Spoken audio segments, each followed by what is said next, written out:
தமிழ்நாட்டில் Mazagon talk shipyard நிறுவனம் அமைக்கவிருந்த 15,000 கோடி ரூபாய் மதிப்பிலான கப்பல் கட்டுமான திட்டம் அண்மையில் ஆந்திர மாநிலத்திற்கு சென்றது விஜய் தலைமையிலான புதிய அரசுக்கு பெரும் பின்னடைவாக கருதப்பட்டது. இந்நிலையில் மற்றொரு மாபெரும் திட்டமான கொரியாவின் HD ஹுண்டாய் நிறுவனத்தின் முதலீட்டை எக்காரணத்தை கொண்டும் இழந்துவிடக்கூடாது என்பதில் புதிய அரசு தீவிரமாக உள்ளது.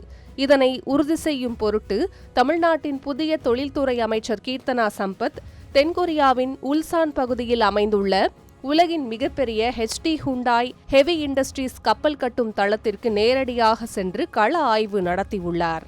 புதிய அரசு பொறுப்பேற்ற 1 மாத காலத்திற்குள் மேற்கொள்ளப்பட்டுள்ள இந்த அதிரடி வெளிநாட்டு பயணம் தூத்துக்குடி மெகா திட்டத்தை விரைவுபடுத்துவதற்கான அரசின் முக்கிய முயற்சியாக பார்க்கப்படுகிறது.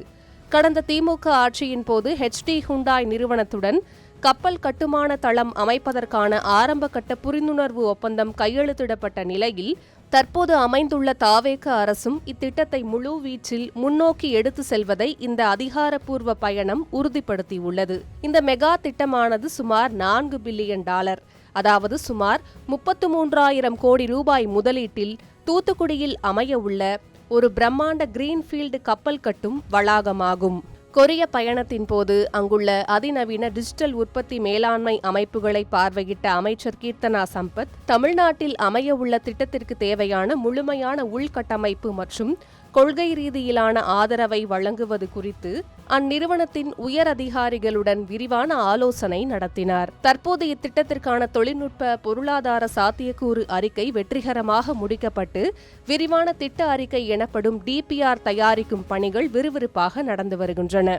தூத்துக்குடியில் ஆண்டுக்கு 2.5 மில்லியன் கிராஸ்டன் கொள்ளளவு கொண்ட இந்த மாபெரும் கப்பல் கட்டும் தளத்தை உருவாக்குவதற்காக நிலம் வழங்குதல் முதல் துறைமுகம் உள்கட்டமைப்பை மேம்படுத்துவது வரை பல்வேறு நடவடிக்கைகளை தமிழக அரசு முடுக்கிவிட்டுள்ளது. சர்வதேச முதலீட்டை தக்கவைக்க சிறப்பு வரிச் சலுகைகள் மற்றும் மானியங்களை வழங்கவும் புதிய அரசு தயாராகி வருகிறது.